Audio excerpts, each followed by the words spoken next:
साथियों, आपको विचार क्रांति ही एकमात्र उपचार। प्रवचन पंडित श्री राम शर्मा आचार्य, जन्म शताब्दी पुस्तक माला 44, पृष्ठ 20 से पढ़कर सुनाते हैं। आइए सुनते हैं परम पूज्य गुरुदेव की विचारधारा को, उनके प्रवचनों की तैयार की गई पुस्तकों के माध्यम से अपनी आवाज़ में पढ़कर सुनाते हैं। मनुष्य को जरूरत है समझदारी की। आज मनुष्य एक ऐसा जानवर हो गया है जिसको समझदारी सिखाई जानी चाहिए। इसके लिए दूसरी चीज़ें जिनको हम शारीरिक आवश्यकताएं कहते हैं और जिनको हम आर्थिक समस्याएं कहते हैं, अगर पहाड़ के बराबर भी ऊंचा करके रख दी जाए तो आदमी का रत्ती भर भी भला नहीं हो सकता।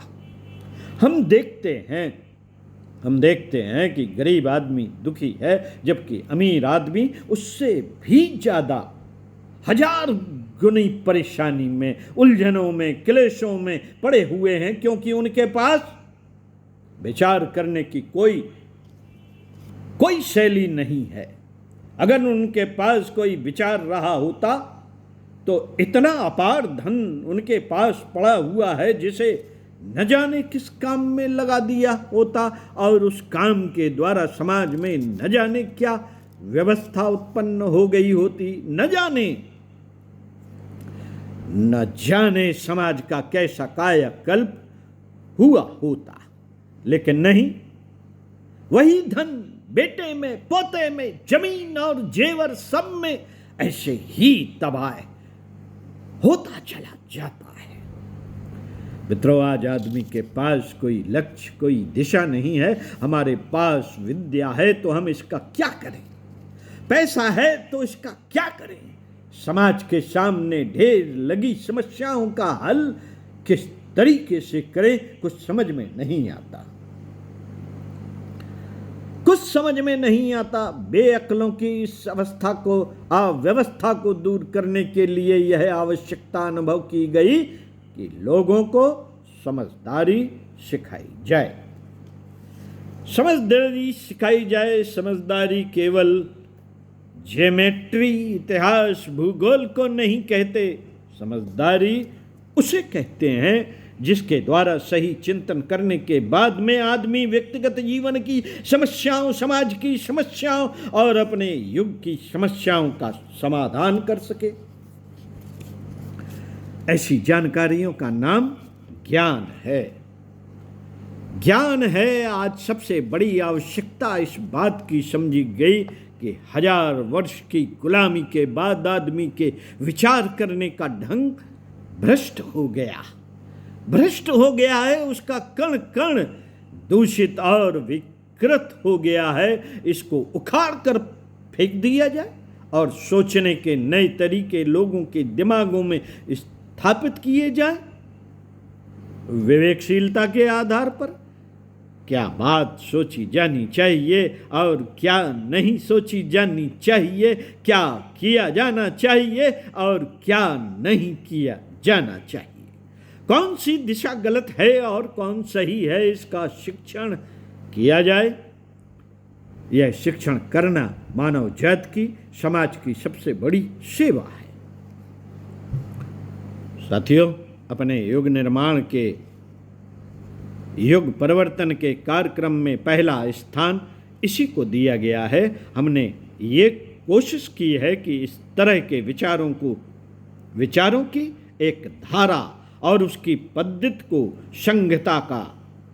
की संहिता का निर्माण किया जाए, जो मनुष्यों के गलत सोचने के स्थान पर सही सोचने का मार्गदर्शन कर सके। मैंने ढेरों पुस्तकें पढ़ी हैं, लेकिन ऐसा साहित्य कहीं नहीं है जो आदमी की और उलझनों में डालने की बजाय उसको सही सोचने का तरीका सिखाए। सही सोचने का तरीका सिखाने के लिए युग निर्माण योजना ने ऐसा साहित्य, ऐसी विज्ञप्तियाँ, ऐसे ट्रैक्ट कम से कम मूल्य पर छापे हैं, जिसको पढ़ने के बाद आदमी को स्वतंत्र चिंतन की दिशा मिले, आदमी को यह प्रकाश मिले कि हमारे सोचने का सही तरीका क्या है। सही तरीका क्या है, समाज की समस्याओं को वास्तविक स्वरूप क्या है, व्यक्ति की उलझनों का वास्तविक कारण क्या है, उनका समाधान किस तरीके से किया जा सकता है। अगर यह राय मिल जाए तो बीमारियों का निदान हो जाएगा कि समाज में फैली हुई विकृतियों का एकमात्र कारण मनुष्य का गलत सोचना है। अगर गलत सोचने की बात को आदमी जान ले और सही सोचना शुरू कर दे तो मजा आ जाए मित्रों, मजा आ जाए। युग निर्माण योजना अपने ज्ञान यज्ञ के माध्यम से संपर्क रखने वालों से यह प्रार्थना की गई है कि लोगों को अपने समय का एक अंश और अपने धन का एक अंश निकालना चाहिए। उसे इस बात के लिए खर्च करना चाहिए कि लोगों के विचार करने का क्रम किस तरीके से बदला जाए, सुधारा जाए। समयदान अंशदान को यह आवश्यक शर्त लगाई गई।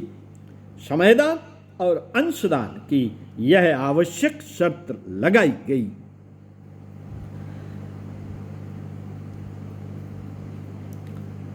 प्रयत्न यह किया गया कि इस संगठन से प्यार रखने वाला हर सदस्य उसकी सदस्यता शुल्क के रूप में 1 घंटा समय दिया करे और कम से कम 1 रुपया तो दिया करे। 1 रुपया कोई बड़ी रकम नहीं, कोई बड़ी रकम नहीं होती। गरीब से गरीब और अमीर से अमीर आदमी के लिए कुछ मुश्किल नहीं है, अगर उसके मन में इसकी महत्ता समा जाए तब। अगर महत्ता समाई नहीं तो एक कहानी कौड़ी भी भारी मालूम पड़ती। मित्रों, व्यक्ति शराब पीने में, सिनेमा देखने में 15 रुपए खर्च करके आता है। अच्छे काम के लिए कहा जाए तो चवन्नी में ही उसका प्राण निकलने लगता है। आदमी जिस चीज का मूल्य नहीं समझता उसके लिए जरा भी खर्च नहीं कर पाता। लेकिन अगर वह उसका मूल्य समझता हो तो एक रोटी, आधी रोटी का टुकड़ा भी आसानी से खर्च कर सकता है। आधी रोटी तो हम कुत्ते को रोज ही फेंक देते हैं। आधी रोटी खर्च कर देना कौन सी मुश्किल बात है, अगर आदमी की समझ में आ जाए कि ज्ञान नाम की भी दुनिया में कोई चीज होती है, ज्ञान की भी उपयोगिता है, ज्ञान का भी समाज में कोई मूल्य है। अगर ये बात उसकी समझ में ना आए तो उसे यह समझाना है कि इस जमाने में ज्ञान कितना आवश्यक है। साथियों, पुराने जमाने में कम से कम 50% विकृतियां थीं, जिसमें 20% बौद्धिक थी। आज तो हमारी अकल 100% विकृत हो गई है।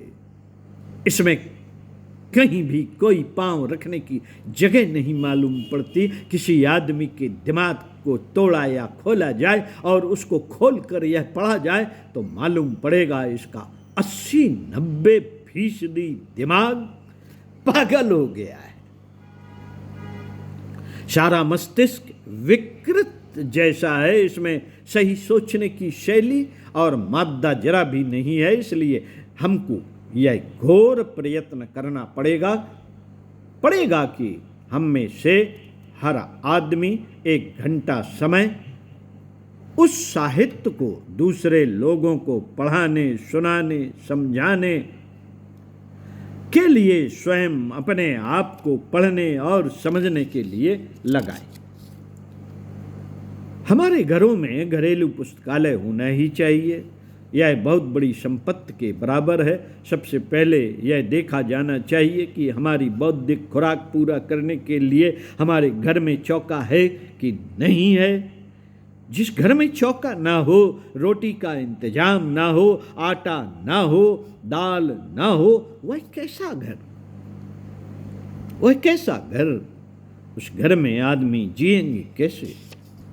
जिस तरीके से शरीर की भूख होती है, उसी तरीके से मन की भी भूख होती है और आत्मा की भी भूख होती है।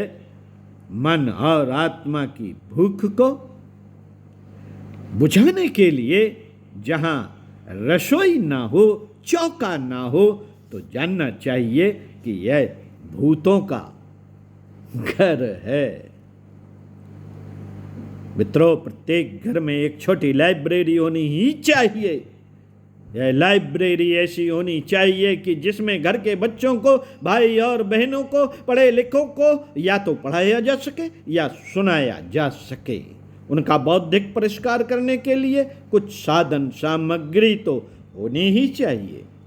साधन सामग्री के बिना उनको क्या सिखाया जाए, क्या पढ़ाया जाए, क्या सुनाया जाए? इस तरीके से उस साधन सामग्री को घर की एक संपदा के रूप में, एक तिजोरी के रूप में, एक जेवर के रूप में, एक अंगूठी के रूप में घर में रखा जाना चाहिए, जिसकी न्यूनतम मात्रा 1 रुपया कही गई है। युग निर्माण योजना ने इस बात का प्रयत्न किया है, इस बात का प्रयत्न किया है कि इस तरह का साहित्य तैयार किया जाए, ऐसी पत्रिकाएं निकाली जाएं जो इस युग की बौद्धिक भूख को बुझाने में समर्थ हों, और ऐसे साहित्य को प्रत्येक आदमी अपने घर में रखे। उसके लिए 1 रुपया रोज निकाले, खर्च करें। साथियों, इसी क्रम में अगले पृष्ठ 28 से पढ़कर सुनाएंगे। पढ़ते रहिए कुछ अच्छा और सुनते रहिए कुछ अच्छा।